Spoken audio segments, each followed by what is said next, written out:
So, can you start off by telling us a little bit about Lauren and her accident? Sure. Lauren was training for a full marathon. She was on a business trip in Los Angeles, and she was crossing a street jogging and was hit by a car at about 40 miles per hour. So she spent, I guess, 6 weeks in Los Angeles in ICU, and then flew to Chicago for inpatient rehab, and has been doing outpatient therapy at home in St. Louis ever since. So her biggest stumbling block right now is her aphasia. And how old is Lauren? Lauren is 26.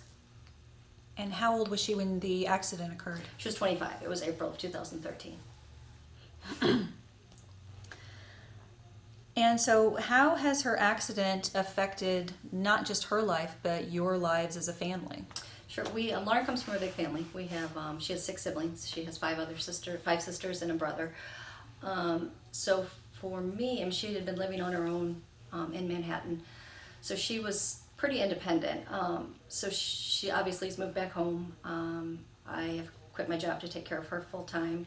Insurance would have paid for nursing care 24/7, but nurses aren't going to push her the way a mom is. So I've quit my job to stay home and take care of her, and the hard part is the rest of the kids have kind of been put on the back burner because Lauren takes up a lot of time because her recovery is our #1 focus right now.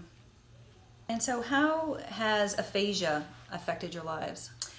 Aphasia is really tough for us because the biggest problem I think with her is that it's really hard to gauge where she is in her recovery because we have that language barrier.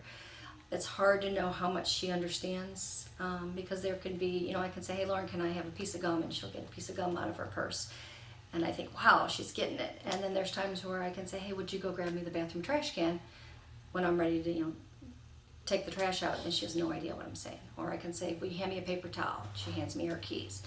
So it's really, really hard for me as a mom because there's some things that she gets and there's still some things that you can just tell that she has no idea what I'm saying. I think she fakes it a lot, which is, good in a way too because it's kind of a coping mechanism. We'll be shopping in a store and somebody will say, do you need help? No, I'm just looking, which is great. But then when they ask her something else, you can tell her answer is she just has a few certain standard answers that she knows are pleasantries that she doesn't really understand. So it's really hard to sit back and watch her struggle.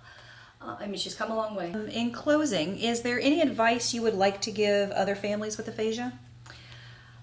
To not give up. Our mantra has always been Murphys don't quit, and I use that on her all the time, which is trying to give up on something. This was something that my husband started with the kids early on,